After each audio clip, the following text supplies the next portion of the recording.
ይሰርዘዋል ይላል። ይሰረዝ ራሱ ነው እያደረገ ያለው። ስለዚህ ህጋዊ ሰውነት ሊሰረዝ አይችልም። ምርጫ ቦርድ ከሰረዘ ወረቀቱ ነው የሚሰርዘው። የህወሓት ህጋዊ ሰውነት እሱ አይደለም። ወረቀቱ ሳይሰጥ ሲቀር ጦርነት የሚቀር አይደለም።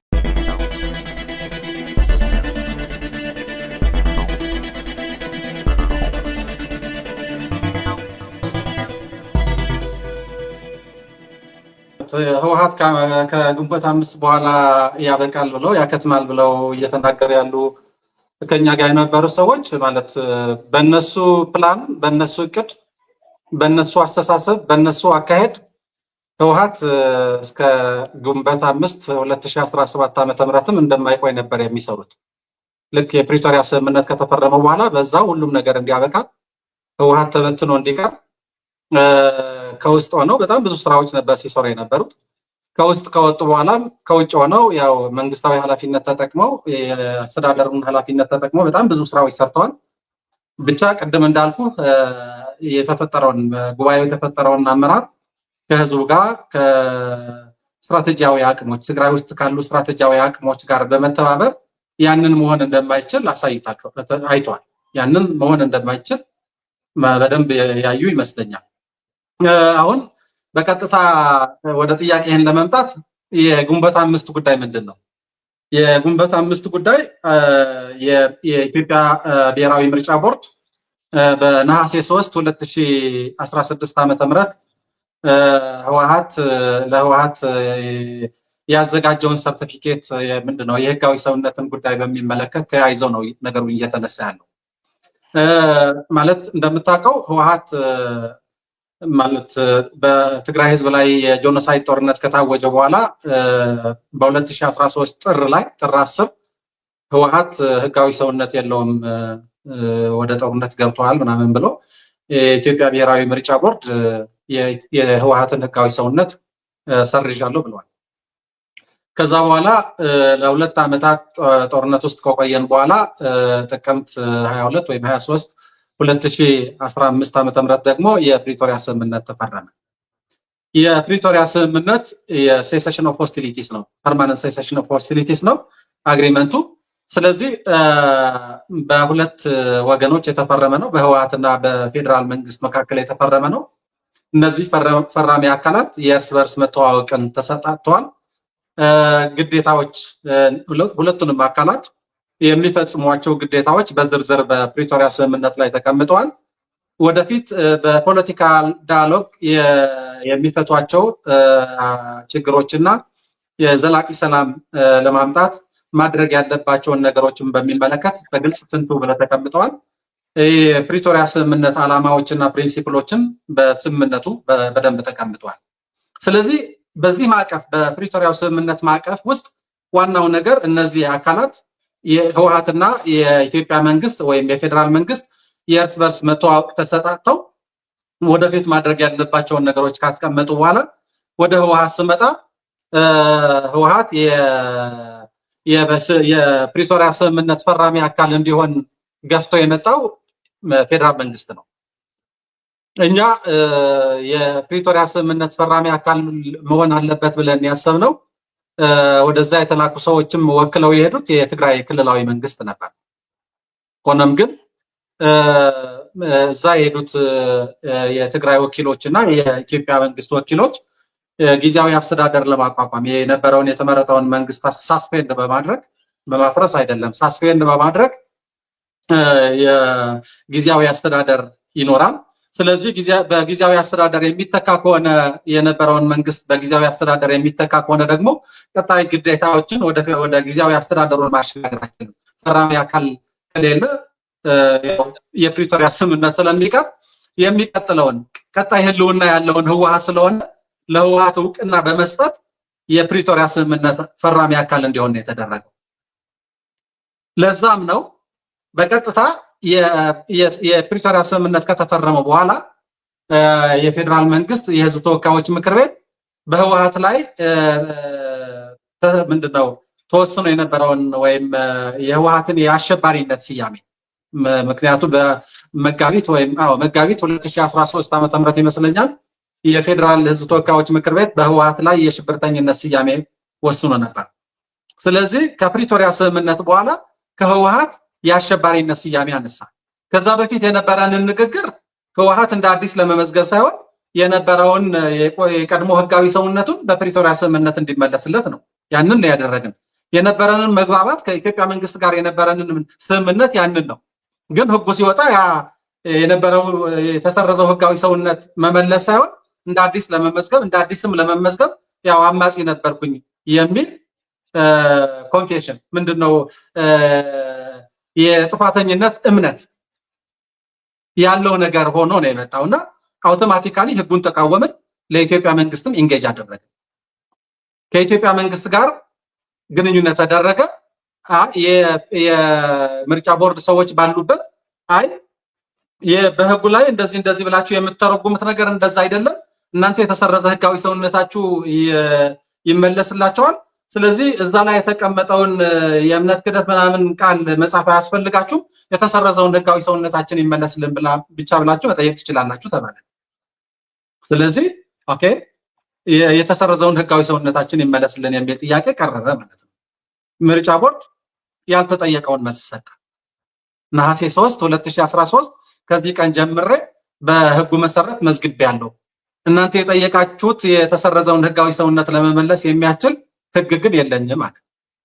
ስለዚህ ኢሚዲየትሊ እንግዲያውስ የላካችሁት የሰጣችሁን ከነሐሴ 3 2016 ጀምሮ ህጋዊ ሰውነት ተሰጣችኋል ብላችሁ ኢሹ ያደረጋችሁት የጻፋችሁት ሰርቲፊኬት ምንድነው ወረቀት ወይም ህጋዊ ሰውነት አንቀበለውም፣ ያንን አንቀበልም። ስለዚህ ይህንን ጉዳይ በሚመለከት በፕሪቶሪያው ስምምነት ከኢትዮጵያ መንግስት ጋር ያለንን ንግግር ያለንን ውይይት እንቀጥልበታለን። በፕሪቶሪያው ስምምነት መሰረት እንደራደራለን።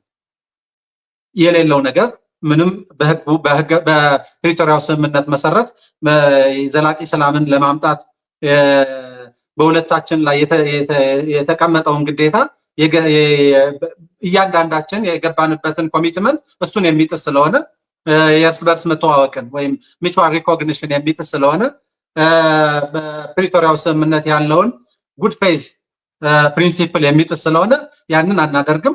ስለዚህ እኛ እንደ ፓርቲ በፕሪቶሪያው ስምምነት መሰረት ህጋዊ ሰውነታችንን የተመለሰ ስለሆነ የፓርቲ ስራችንን እንቀጥላለን፣ ይህንን ጉዳይ ግን አንቀበልም ብለን ኢሚዲየትሊ ደብዳቤ ጻፍን፣ መግለጫ ወጣን። ስለዚህ እኛ ህጋዊ በሆነ በህገ ደንባችን መሰረት የውስጣዊ ችግሮቻችንን ለመፍታት የሚያስችለንን የራሳችን ውስጣዊ ጉባኤ እናካሂዳለን። ከህወሓት ህጋዊ ሰውነት ጋር በተያያዘ ግን ከኢትዮጵያ መንግስት ጋር በፕሪቶሪያ ስምምነት መሰረት እየተነጋገርን እየተወያየን እንሄዳለን ብለን ወደ ጉባኤያችን ገባን። ከዛ በኋላ ቆይቶ የብሔራዊ ምርጫ ቦርድ የተደረገውን ጉባኤ በሚመለከትም ከ21 ቀናት መጠራት ነበረብን የመሳሰሉ ጉዳዮችን የያዘ መግለጫና ደብዳቤ ጻፈ። ያንን በሚመለከትም ኢሚዲየትሊ መልስ ሰጠን። እኛ ከብሔራዊ ምርጫ ቦርድ ጋር በዚህ ወረቀት የሚያገናኝ ነገር የለንም። እናንተ የሆነ ወረቀት ጽፋላችሁ፣ ያንን ወረቀት በሚመለከት መግለጫ ታወጣላችሁ። በየጊዜው አጀንዳ ከነሐሴ 3 ብላችሁ የጻፋችሁት ሰርቲፊኬት እሱን በሚመለከት አጀንዳ እያሳደሳችሁ የሌለ ነገር አትፍጠሩ። እኛ ፕሪቶሪያ ስምምነት ውስጥ ነው ያለነው። የፕሪቶሪያ ስምምነት ደግሞ በቀጥታ የሚመለከተው ለኢትዮጵያ መንግስት ነው። ስለዚህ በፕሪቶሪያው ስምምነት መሰረት ነው የምንሄደው፣ ይሄንን ለኛ አይመለከተንም የሚል መልስ ሰጠን። ከዛ ቆይተው ከጊዜ በኋላ ደግሞ እስከዚህ ጊዜ ድረስ ጉባኤ ማካሄድ አለባችሁ ብለው የሆነ ወረቀት ጻፉ። በዛኔ መልስ ሰጠን። እናንተ ይሄንን ነገር አተውቱም እንዴ? እኛ ያልን ያለነው እንደ አዲስ የተመዘገብን አይደለንም። እኛ ነባር ፓርቲ ነን። 5 ዓመት ያስቆጠረ ፓርቲ ነው። በኢትዮጵያ ህግ ደግሞ የኢትዮጵያ የፓርቲዎች ምዝገባ ከተጀመረበት ጊዜ ጀምሮ ከ1987 አካባቢ ጀምሮ የተመዘገበ ድርጅት ነው ህወሓት። ከዛ በኋላ በ2013 ዓ.ም ተሰረዛላችሁ። ከዛ በኋላ በፕሪቶሪያ ስምምነት መሰረት ደግሞ ህጋዊ ሰውነቱ ተመልሷል። ይህንን በሚመለከት ችግር ካለ ከኢትዮጵያ መንግስት ጋር እነጋገራለን፣ እናንተ እዚህ ውስጥ መግባት አይችሉም ብለን መልስ ሰጠን። ከዛ ከጊዜ በኋላ ደግሞ ቆይተው ያንን ማለት አጀንዳ እያሳደሱ ነው የሚሄዱት። የሆነ ነገር ሲፈጠር ያንን አጀንዳ ነው የሚያሳድሱት። ታግደዋል። በ3 ወር ውስጥ ደግሞ ጉባኤ የማያካሄድ ከሆነ ይሰረዛል ምናምን የሚል ነገር ደግሞ ወጣ። ያንን ተከትለንም መልስ ሰጠ። ስለዚህ ይሄ የነሐሴ 3 የሚባለው ወረቀት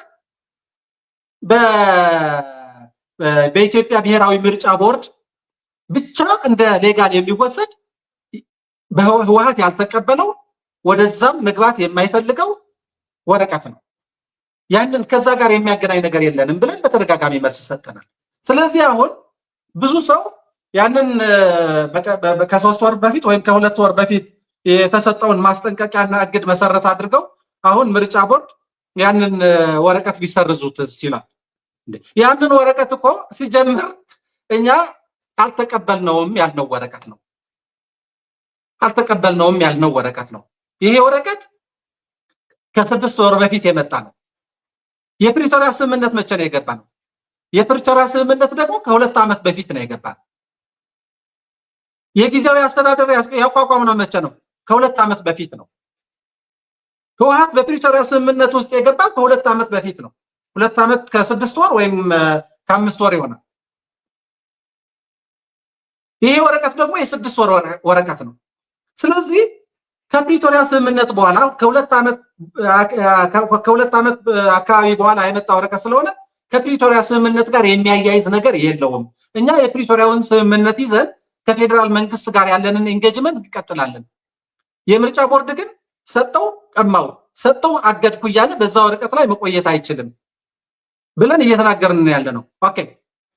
ስለዚህ ይሄ ወረቀት ከፕሪቶሪያ ስምምነት ጋር የሚያገናኝ የለውም።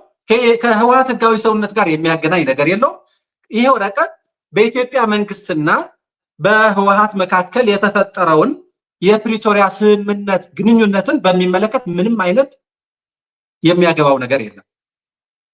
ስለዚህ ይሄ ወረቀት በምርጫ ቦርድ መጣ፣ በምርጫ ቦርድ ተነሳ። ሰዋት እኛ እንደ ትግራይ እንደ ህወሓት ብቻ ሳይሆን ትግራይንና ኢትዮጵያን የሚያገናኝ ትልቁ ድልድይ የፕሪቶሪያ ስምምነት ነው። ህገ መንግስቱ የለም፣ ሌሎች ህጎች የሉም፣ ብዙንም ነገር የፈረሰበት ነው።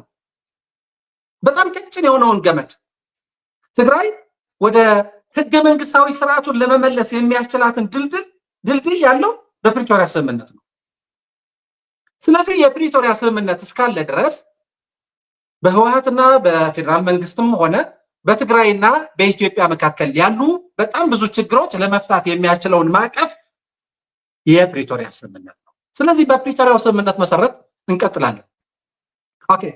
እስኪ ያስቡ፣ ጦርነትን ከቆመ በኋላ ጦርነቱ የቆመው ጥር መጨረሻ ጥቅምት 23 2015 ነው። ይሄ ነሐሴ 3 ተሰጠ የሚባለውን የህጋዊ ሰውነት ጉዳይ ደግሞ ነሐሴ 3 2016 ዓ.ም ነው የመጣው። ከጥቅምት 2015 እስከ ነሐሴ 2016 ህወሓት በምንድን ነው ሲንቀሳቀስ የነበረው? ምን ይዞ ነው ሲሰራ የነበረው?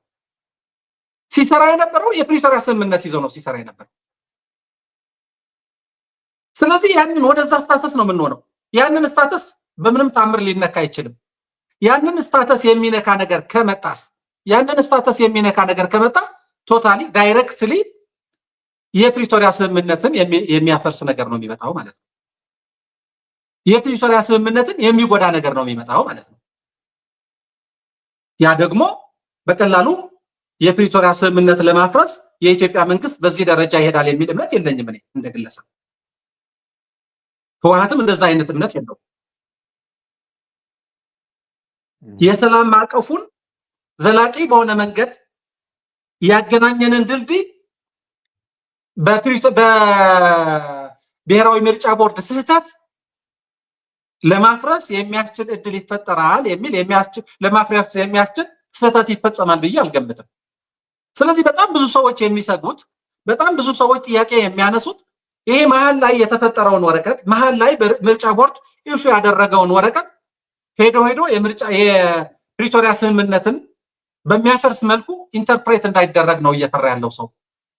ይሄ ከሆነ ማለት የፕሪቶሪያ ስምምነት ለማፍረስ ፍላጎት ካለ ህወሓት ወረቀቱ ተቀበለው አልተቀበለው የሚቀር ነገር አይደለም።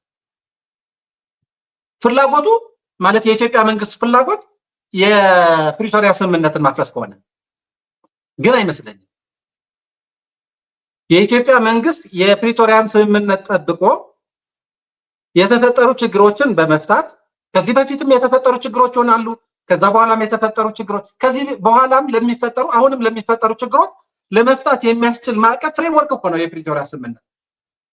የሰላም ስምምነት እኮ አይደለም። በሰላም ችግሮችን ለመፍታት የሚያስችል ማዕቀፍ ነው፣ ድልድይ ነው። ስለዚህ ይሄ የሚያገናኘንን ጉዳይ የህወሓት ህጋዊ ሰውነትን ለመፍታት ለመወያየት እድል ይፈጥራል። ስለዚህ እንወያያለን። ምን ችግር አለ? እኛ እንቀበለውን ወረቀቱ የምርጫ ቦርድ እንግዲያው ነስቻለሁ ከዚህ በኋላ ሰርዣለሁ ቢል በፕሪቶሪያ ስምምነት ነው ተኩሱን አቁመን እየቀጠልን የነበረው መሀል ላይ ነው ወረቀቱ ያመጣው። ስለዚህ በፕሪቶሪያ ስምምነት መሰረት እንቀጥላለን። በፕሪቶሪያ ስምምነት መሰረት ችግሮችን እንፈታለን። ትግራይ ውስጥ ያለውን ጥያቄ የህወሓት ህጋዊ ሰውነት ጥያቄ ብቻ አይደለም። የትግራይ ጥያቄ በጣም እልፍ ነው። የትግራይ ሉዓላዊ ግዛቶች ተወረዋል። የትግራይ ህዝብ በወራሪ ኃይሎች ውስጥ እየተሰቃየ ነው። የትግራይ ህዝብ ተፈናቅሎ ተሰዶ መከራውን እየበላ ነው። የትግራይ ህዝብ የወደመውን ማህበራዊ ኢኮኖሚያዊ መዋቅሩን በኢንቴንሽናል የወደመውን ወደ ሪከቨሪ ኤንድ ሪኮንስትራክሽን አልመጣም። የትግራይ ህዝብ ካሳ አላገኘም። የትግራይ ህዝብ የተፈጸመበትን የጄኖሳይድ ወንጀል የህግ የበላይነትና ተጠያቂነትን አልተረጋገጠም። የትግራይ ህዝብ የፈረሰበትን መንግስት መርጦ ህጋዊ መንግስት አላቋቋመም። የትግራይ ህዝብ ከፌደራል መንግስት ጋር የሚያገናኘውን ኮንስቲቱሽናል ስርዓት ህገ መንግስታዊ ስርዓት ወደ ቦታው አልተመለሰም። በጣም ብዙ ጥያቄዎች ናቸው እኮ ትግራይ ውስጥ ያሉት። በአንዲት የምርጫ ቦርድ ወረቀት አይደለም እኮ የሚመዘነው። ይሄ ሁሉ የሚመልሰው የፕሪቶሪያ ስምምነት ነው። ስለዚህ የህወሓት ህጋዊ ሰውነትም እዚህ ውስጥ ገብቶ ይታያል። የፕሪቶሪያ ስምምነት ፈራሚ ነው ህወሓት። በምርጫ ቦርድ የሚተዳደር ዝም ብሎ ተራ መሀል ላይ ያለ አንድ ተራ የፖለቲካ ድርጅት እኮ አይደለም ህወሓት። ህወሓት ጦርነት ውስጥ የቆየ ከኢትዮጵያ መንግስት ጋር የተስማማ ዘላቂ ሰላምን ለማምጣት ኮሚትመንት የወሰደ ብዙ ጥያቄዎች የራሱም ይሁን የትግራይን ህዝብ ጥያቄዎች ለመመለስ ከኢትዮጵያ መንግስት ጋር ለመገናኘት የሚያስችል ማዕቀፍ የፕሪቶሪያ ስምምነት ማዕቀፍ የፈረመ ድርጅት ነው። ስለዚህ የህወሓትም ጥያቄ በዚህ ማዕቀፍ ይታያል። ኦኬ፣ የምርጫ ቦርድ ሰረዘ፣ ከዛ በኋላ የኢትዮጵያ መንግስት ግንኙነቱን አቋረጠ። ምን ይሆናል? የፕሪቶሪያ ስምምነት ፈረሰ ይመጣል። እንደዛ ከሆነ ስለዚህ ከኢትዮጵያ መንግስት ጋር ያለውን ግንኙነት የፈጠረው ይሄ ነሐሴ 3 የተሰጠው ወረቀት አይደለም። ከኢትዮጵያ መንግስት ጋር ግንኙነት ጦርነትን አቁሞ ግንኙነት የፈጠረው የፕሪቶሪያ ስምምነት ነው። ስለዚህ ወደ ፕሪቶሪያ ስምምነት እንመለሳለን። ምን ችግር አለው? ወረቀቱን በሚመለከት እኛስ መቼ ተቀበልነው? ይሰርዘዋል ይላል። ይሰረዝ። መቼኛ እኮ አልተቀበልነውም። ሲሰርዘውንም ሲያግድንም ራሱ ነው እያደረገ ያለው። ስለዚህ የህጋዊ ሰውነት ሊሰረዝ አይችልም። ምርጫ ቦርድ ከሰረዘ ወረቀቱ ነው የሚሰርዘው። የህወሓት ህጋዊ ሰውነት እሱ አይደለም። የህወሓት ህጋዊ ሰውነት ያ በ2013 ጥር ላይ የተሰረዘው ገና ያልተመለሰው ነው። አንድ የተሰረዘው ያልተመለሰው ነው። ገና እሱ ያልተመለሰው ነው። ተሰርዞ ያልተመለሰውን ነው እያወራን ያለ ነው። የኢትዮጵያ መንግስት የህወሓትን ህጋዊ ሰውነት ሰበብ በማድረግ ወደ ጦርነት ለመግባት የሚፈልግ ከሆነ ነው እሱ በጣም ፕሪቴክስት በጣም ቀላሉ ምክንያት ነው እንጂ የጦርነት ምክንያት ሊሆን አይችልም። ከህጋዊ ሰውነት የህወሓት ህጋዊ ሰውነት በፕሪቶሪያ ስምምነት መስተናገድ የሚችለውን ህጋዊ ሰውነት በመከልከልና በመስጠት ወደ ጦርነት መግባት ምንም ካውስ ሊሆን ይሄ የትም ዓለም የትም ሀገር ምክንያት የጦርነት ምክንያት ሊሆን የሚችል ነገር አይደለም። በጣም ብዙ ጊዜ እኮ ጉባኤ ከተካሄደ ጦርነት ይመጣል ይላል። አይሆንም። ኢትዮጵያ ውስጥ በዚህ ደረጃ ማለት ለትግራይ ጦርነት በጣም ውድ ነው። በዚህ ሰዓት ጦርነት በጣም ውድ ይቅርና አሁን ከዚህ በፊትም የትግራይ ህዝብ የጦርነትን ጧስ በደንብ የሚያውቅ ህዝብ ነው። የሰላምን ዋጋ የሰላምንም ትሩፋት በደንብ የሚያውቅ ህዝብ ነው። ስለዚህ ለሰላም የሚከፈለውን ዋጋ እየከፈለ የመጣ ህዝብ ነው። ጦርነት ታውጆበት ነው ወደ ጦርነት የገባው። አሁንም ከጦርነት በኋላ ነው ያለነው። ደማችን አልደረቀም። የከፈልነው ዋጋ ገና አልተካካሰም። የወደመው ማህበራዊ ኢኮኖሚያዊ መዋቅር የትግራይ ኢንፍራስትራክቸር በሙሉ ስትራክቸሩ የኢኮኖሚ ስትራክቸሩ ማህበራዊ ገና ምንም አልተመለሰም።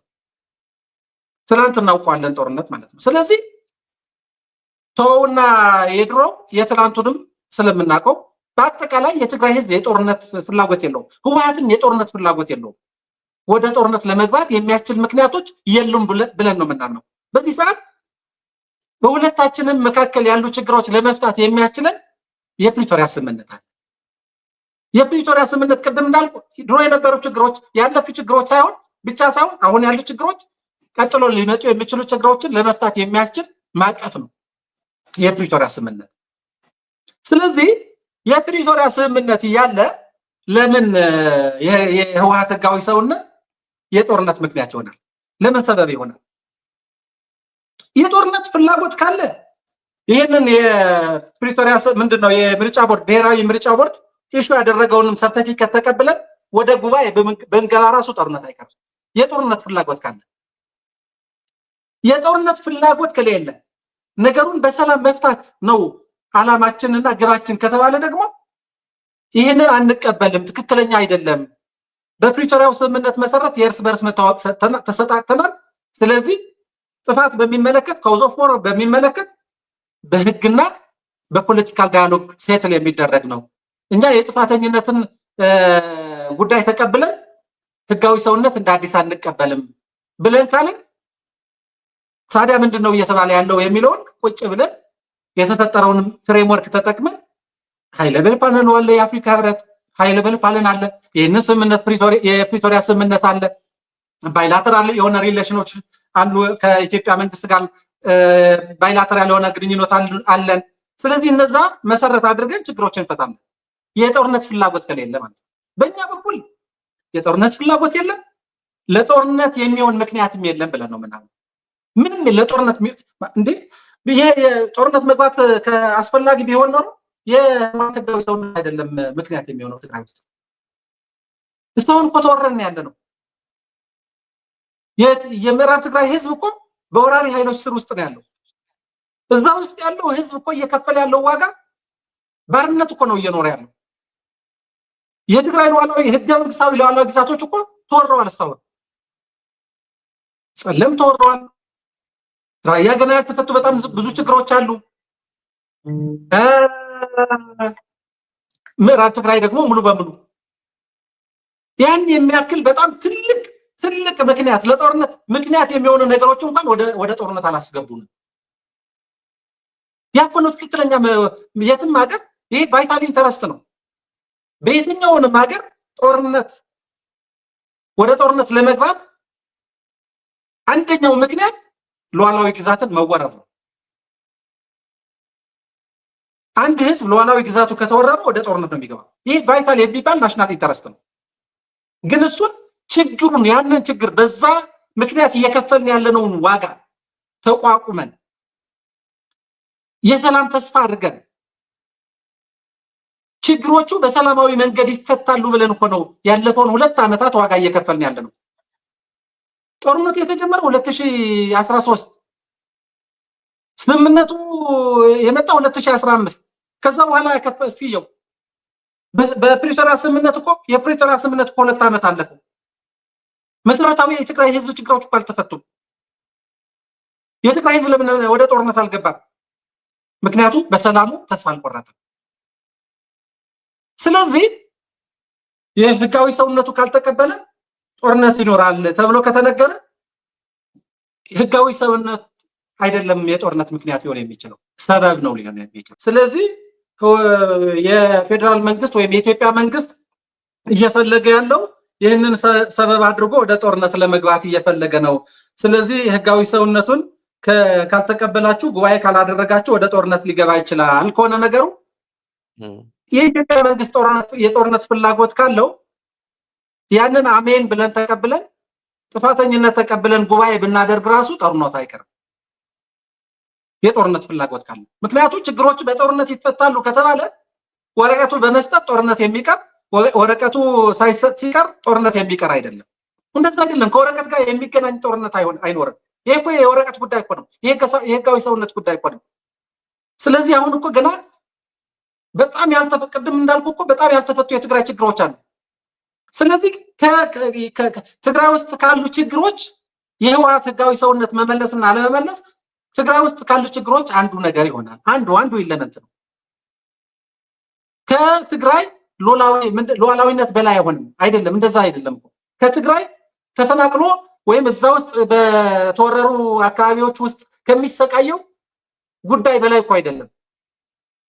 ህወሓት ህጋዊ ሰውነት ኖሮት ኢትዮጵያ ውስጥ ህጋዊ የሆነ ስራዎችን ለመስራት የሚያስችለውን ማዕቀፍ መዘርጋት እኮ ከማንም በላይ ለኢትዮጵያ መንግስት ይጠቅማል። ምክንያቱም ህጋዊ ሰውነት ተሰጥቶት ህወሓት ህጋዊ ሰውነቱ ተመልሶ በሰላማዊ ፖለቲካዊ መንገድ ትግሉን እንዲያደርግ ፈቅዶ በህጉ መሰረት ሬጉሌት ማድረግ፣ ወደ ስርዓት አስገብቶ ሬጉሌት ማድረግ፣ ይሄ እኮ ነው በጣም ቀላሉ ስራ። የተሰረዘውን ህጋዊ ሰውነቱ መልሶ መስጠት ዓለም ውስጥ ያለ ልምድ ነው። ኢትዮጵያ ውስጥም ከፖለቲካ ፓርቲዎች ጋር ባያያዝም በሌላ ነገር ልምድ አለ። በሌላ አካሄድ ለምሳሌ የኢትዮጵያ የጸረ ሽብር አዋጅ ብታየው አንድ ህጋዊ ሰውነት የነበረው ድርጅት አሸባሪ ብሎ ከታወጀ አሸባሪ የሚል ስያሜ ከተሰጠው እና በኋላ ልክ የህዝብ ተወካዮች ምክር ቤት እንዳደረገው ያንን ህጋዊ ሰውነት ያለው አካል ከአሸባሪነት ካወጣው በኋላ የተሰረዘውን ህጋዊ ሰውነቱ ይመለስለታል ይላል። ኢትዮጵያ ውስጥ ያለ ልምድ ነው። ኢትዮጵያ ህግ ውስጥ ያለ ነገር ነው የምነግርህ። ዓለም ውስጥ በጣም ብዙ ፓርቲዎች በጀርመን ብታይ በናዚ ጊዜ ምናምን የናዚዝም እንትን ሪዮት የነበራቸው አስተሳሰብ የነበራቸው ፓርቲዎች ያንን የናዚ አስተሳሰባቸውን ትተው በዛ ምክንያት ህጋዊ ሰውነታቸው ተሰርዞ የናዚዝም አስተሳሰብ የሌላቸው መሆናቸውን ተረጋግጦ ህጋዊ ሰውነታቸውን እንዲመለስላቸው በጣም በአፍሪካ ሀገሮች ደግሞ ከትጥቅ ትግል ወጥተው ወደ ሰላማዊ ማዕቀፍ ሲገቡ ህጋዊ ሰውነታቸውን ያገኛሉ። የምርጫ ቦርድ ማድረግ የነበረበት ረጅም ርቀት እንኳንስ የፕሪቶሪያ ስምምነት ኑሮ ህጋዊ ሰውነት የነበረውን ድርጅት ወደ ሰላማዊ እንቅስቃሴ ለመግባት በጣም ከፍተኛ ፍላጎት ያለው ድርጅት አይደለምና ሌሎች በጦርነት ውስጥ ያሉ ቡድኖች ግማሽ መንገድ ተጉዞ ወደ ሰላማዊ መንገድ እንዲመጡ ሰላማዊ የፖለቲካ ስርዓት እንዲኖር በኢትዮጵያ ውስጥ ነው ረጅም ርቀት መጓዝ የነበረበት። በህገ መንግስትም ብታይ በተቋቋመበትም አዋጅ ብታይ ዓላማው የምርጫ ቦርድ ዓላማ እኮ ፓርቲዎች በሰላማዊ ፖለቲካ ትግል ውስጥ ወደዛ እንዲገቡ እዛ ውስጥ እንዲቆዩ ዲሞክራሲያዊ ሰላማዊ የሆነ ትግል ኢትዮጵያ ውስጥ ኢንቫይሮመንቱ ያንን የሚፈቅድ እንዲሆን ፓርቲዎች በሰላማዊ ትግል ተስፋ እንዳይቆርጡ የማድረግ ስራ እኮ ነው መስራት የነበረበት። አሁን ግን የምርጫ ቦርድ ሌላ ኮንስፓይረሲ ውስጥ ገብቶ ህወሓት ወደ ሰላማዊ ትግል እንዳይገባ በሩ ዘግቷል። በር እየዘጋ ይገፋል። ያንን ህወሓት ሲገፋ ምንድነው እያደረገ ያለው? ህወሓት የትግራይ ህዝብ ከፍተኛ ድርጅት ነው። የ50 ዓመት በጣም ከፍተኛ እድሜ ያለው በጣም አመርቂ ስራዎች የሰራ ትልቅ ድርጅት ነው። ህወሓት በትግራይ ውስጥ ተቀባይነት ያለው ድርጅት ነው። ደጋፊ ያለው ድርጅት ነው። ተከታይ ያለው ድርጅት ነው። በሚሊዮኖች የሚያንቀሳቅስ ድርጅት ነው። ይሄ ፓርቲ መዝጋት ወደ ሰላማዊ ትግል እንዳይገባ ማድረግ ምን ማለት ነው? ህዝቡን መጥፋት አይደለም? ተውና የህዝቡ ችግሮች ደግሞ ገና አልተፈቱም። የህዝቡ ደግሞ መሰረታዊ ጥያቄዎች በፕሪቶሪያው ስምምነት ደግሞ አልተፈቱም። እነዛ ችግሮች ያለ መፍታት ማለት ምን ማለት ነው? የትግራይን ህዝብ መግፋት አይደለም? የትግራይን ህዝብ በሰላማዊ ትግል ተስፋ እንዲቆርጥ ማድረግ አይደለም? የትግራይን ህዝብ ከኢትዮጵያ መግፋት አይደለም?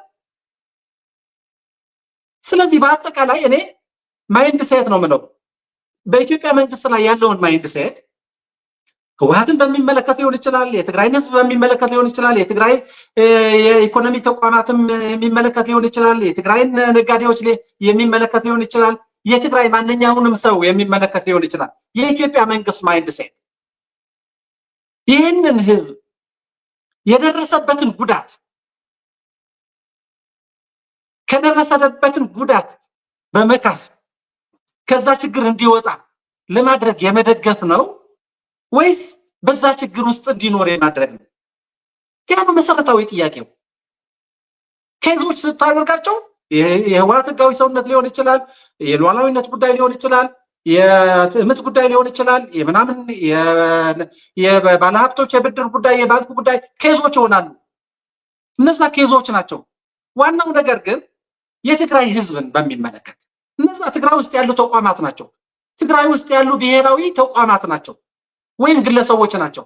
ግን በአጠቃላይ ትግራይን በሚመለከት የትግራይን ህዝብ በሚመለከት ከደረሰበት ችግር በማውጣት በመደገፍ ያ ህዝብ ወደ ዘላቂ ሰላም እንዲገባ የማድረግ ማይንድ ሴት ነው ወይስ የመጉዳት ማይንድ ሴት? ከችግሩ የማውጣትና ወደ ዘላቂ ሰላም የማግባት ማይንድ ሴት ከሆነ ኬዞቹ በጣም ኮንስትራክቲቭ በሆነ ህጎች ኮንስትራክቲቭ በሆነ መንገድ እየተረጎሙ እወንታው ምንድነው አዎንታው የፖዚቲቭ የሆነ ሮል መጫወት ይችላል የኢትዮጵያ መንግስት። ማይንድ ሴቱ የመጉዳት ከሆነ በእያንዳንዱ ኬዝ የሚሰጠው መልስ በጣም ጎጂ ነው። የህወሓት ህጋዊ ሰውነት መከልከል፣ የኢትዮጵያ ባለሀብት የትግራይ ባለሀብቶችን ዕዳ መቆለል፣ ወለድ መደርደር፣ ሉዓላዊነቱ እንዳይፈታ ማድረግ፣ ወደ ሪከቨሪ ኤንድ ሪኮንስትራክሽን እንዳይገባ ማድረግ፣ የደረሰበትን ወንጀል ፍትህ እንዳያገኝ ማድረግ፣ የተመረጠ መንግስት እንዳይኖረው ማድረግ፣ በዘላቂነት ከኢትዮጵያ መንግስት ከኢትዮጵያ የሚያገናኘው ህገ መንግስታዊ ስርዓት ወደ ነበረበት ወደ ቀድሞ ሁኔታ እንዳይመለስ ማድረግ መግፋት ይሆናል ማለት ነው። ኬስ ይሆን በኬዞች ስታያቸው እየነጣጠልክ ነው የምታያቸው። ዋናው ነገር ግን የኢትዮጵያ መንግስት የትግራይን ህዝብ ችግር ለመፍታት ሬዲ ነው ወይ? ያ ነው በቃ ያ ነው መሰረታዊ ነገር። እኔ እዛ ውስጥ ነው ያለው።